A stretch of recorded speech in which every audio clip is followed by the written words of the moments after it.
Shalom. Before I get to this week's Torah portion, I want to comment about the release this week of Gilad Shalit from captivity in the Gaza Strip. Now, Gilad Shalit has been held captive by the Hamas government there for the last 5 years, and there's been enormous sympathy for Gilad in Israel and around the world, and there's been a great pressure applied to the Israeli government to work out some sort of negotiated deal for his release. You know, there is an interesting definition of the word tragedy. Tragedy, I've heard, can be defined as a situation in which there are no good choices. And certainly Prime Minister Netanyahu was faced with a tragic situation, a situation in which there were no good choices.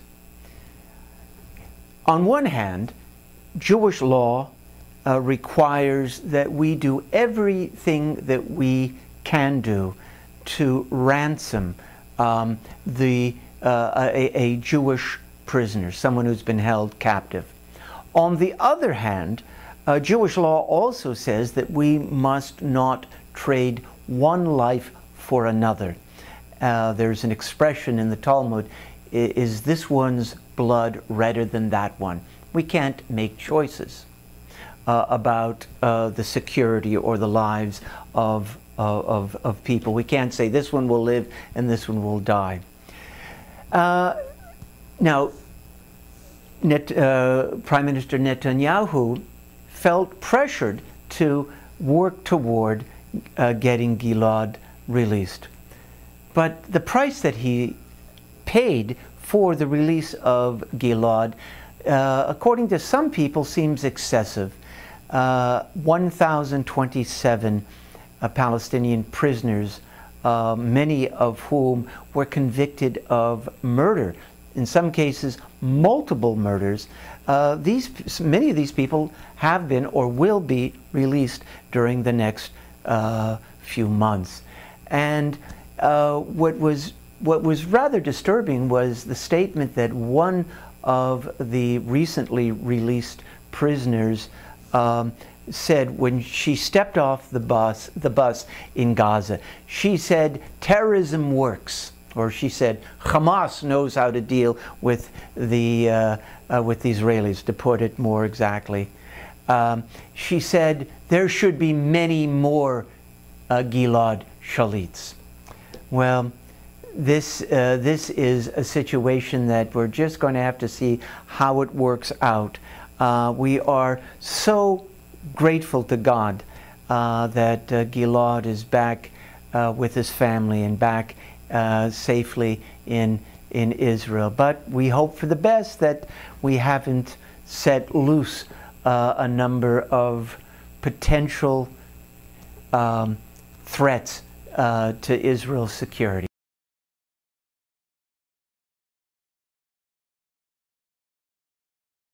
Now, I want to speak to you about this week's Torah portion.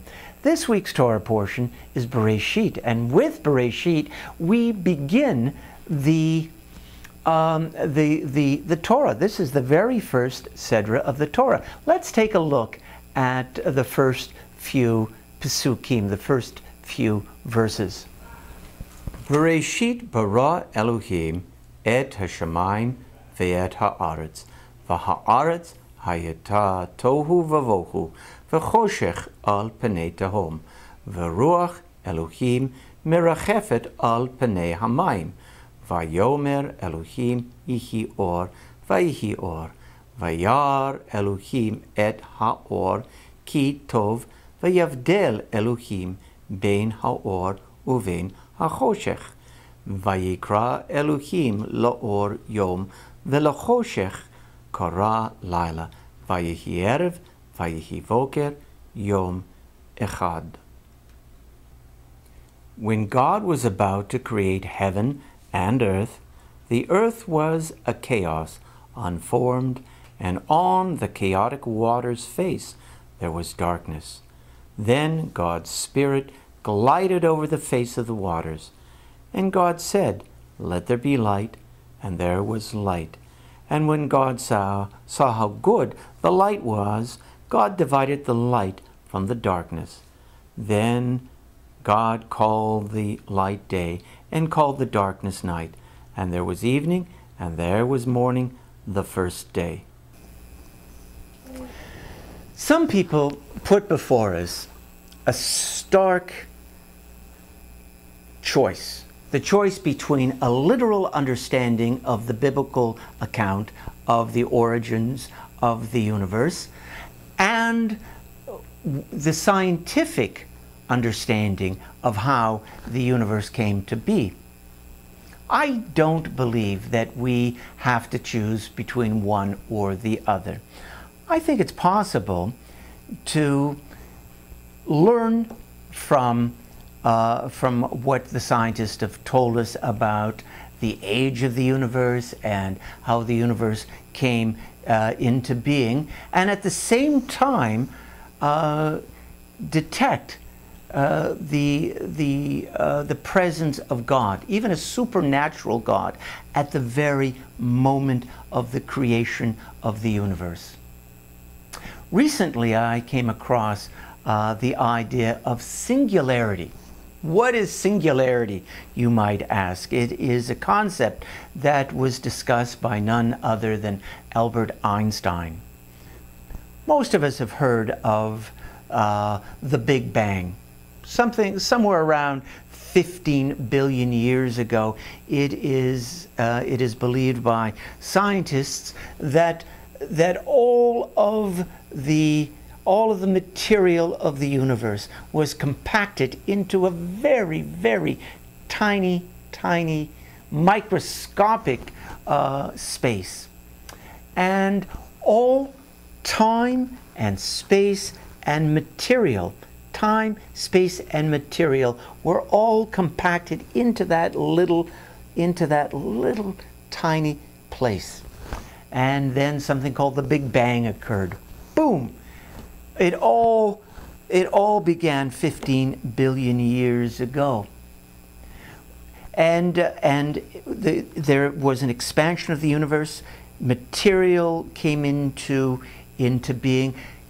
Even space came into being. The space in which all of the materials that go into making the universe, the making of the galaxies and the solar systems came into being. Not only that, Einstein said that time itself came into being 15 billion years ago. There was no time. In Hebrew, we speak of forever as le'olam. We say melech le'olam, the sovereign, the eternal sovereign. What does it mean when we speak of God being eternal? Some people believe that means that God always existed in time going backward, and God always will exist in time going forward. There are others who say, and even Jewish thinkers in the Middle Ages who said, no, what it really means, an eternal God means a God outside of time. That God is not affected by time because time is related to material, and God and time is related to space. There is no time There is no measure of time without space.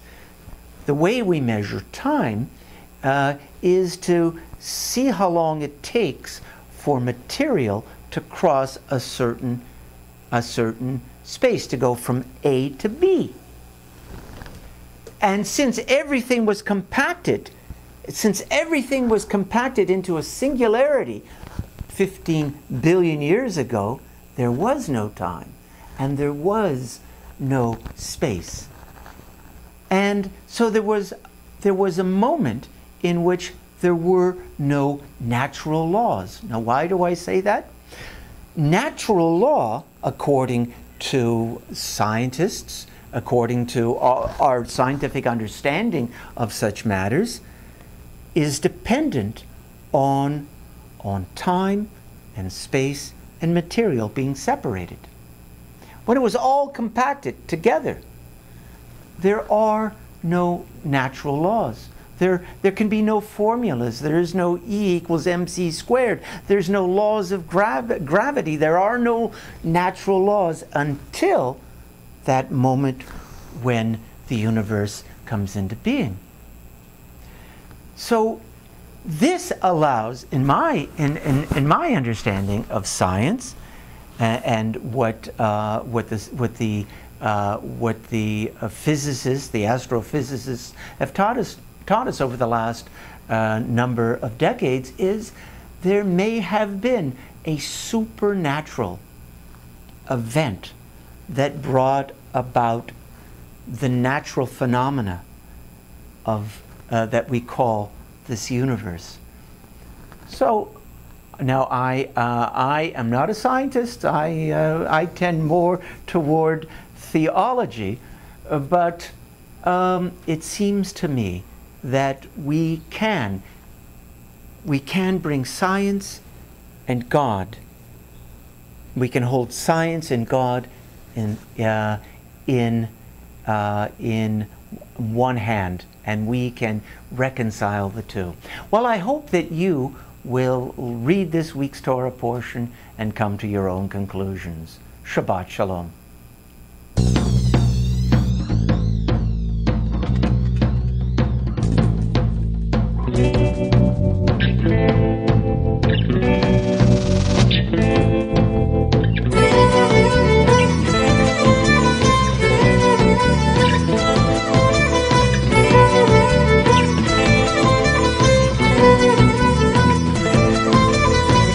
أبا الشمعون كن بعوني لا دعيتك عينني أبا الشمعون كن بعوني لا دعيتك عينني لا دعيتك نصب الليل عينني بالباكري لا